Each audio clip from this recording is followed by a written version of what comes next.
കുവൈറ്റിന് നേരെ ഇറാൻ നടത്തിയ വ്യോമാക്രമണത്തിൽ കുവൈറ്റിലെ പ്രമുഖ എണ്ണ ഉൽപാദന കേന്ദ്രത്തിന് നേരെയും ആക്രമണമുണ്ടായതായി കുവൈത്ത് ഔദ്യോഗിക വാർത്താ ഏജൻസി സ്ഥിരീകരിച്ചു. കുവൈത്ത് പെട്രോളിയം കോർപ്പറേഷനെ ഉദ്ധരിച്ചാണ് വാർത്ത പുറത്തുവന്നത്. ആക്രമണത്തിൽ ഒട്ടേറെ പേർക്ക് പരിക്കേൽക്കുകയും എണ്ണക്കടത്തിന് വൻതോതിൽ ഭൗതിക നാശനഷ്ടങ്ങൾ സംഭവിക്കുകയും ചെയ്തതിനെ തുടർന്ന് ജീവനക്കാരെ ഇവിടെ നിന്ന് അടിയന്തരമായി ഒഴിപ്പിച്ചു. സാധാരണക്കാരുടെ ജീവനും സുരക്ഷയ്ക്കും ഭീഷണി ഉയർത്തി അവശ്യ അടിസ്ഥാന സൗകര്യങ്ങളെയും സിവിലിയൻ കേന്ദ്രങ്ങളെയും ലക്ഷ്യമിട്ടുള്ള ആസൂത്രിതമായ ആക്രമണ സ്വഭാവമാണ് ഇറാന്റേതെന്ന് കുവൈത്ത് ഭരണകൂടം കുറ്റപ്പെടുത്തി. ഇന്ന് രാവിലെ രണ്ടാമതൊരു വൈദ്യുതി നിലയത്തിനും ജലശുദ്ധീകരണ പ്ലാന്റിനും നേരെ ഇറാന്റെ ആക്രമണമുണ്ടായ പശ്ചാത്തലത്തിൽ രാജ്യത്തിന് നേരെയുള്ള ഈ അധിനിവേശത്തെ കുവൈത്ത് ശക്തമായി അപലപിച്ചു.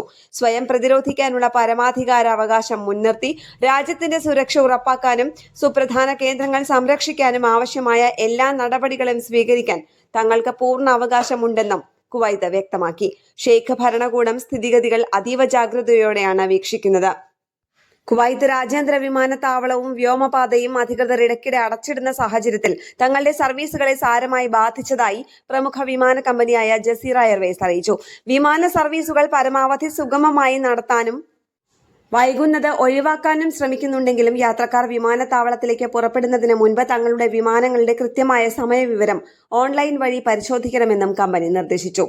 യാത്രക്കാർ ബുക്കിംഗ് സമയത്ത് നൽകിയ ഫോൺ നമ്പറുകളും മറ്റു വിവരങ്ങളും കൃത്യമാണെന്ന് ഉറപ്പാക്കണമെന്നും അധികൃതർ ആവശ്യപ്പെട്ടു. അടിയന്തര സാഹചര്യങ്ങൾ നേരിടാൻ വിമാനത്താവള പരിസരങ്ങളിലും റോഡുകളിലും പോലീസിന്റെ കടുത്ത സുരക്ഷാ നിരീക്ഷണമാണ് ഏർപ്പെടുത്തിയിരിക്കുന്നത്.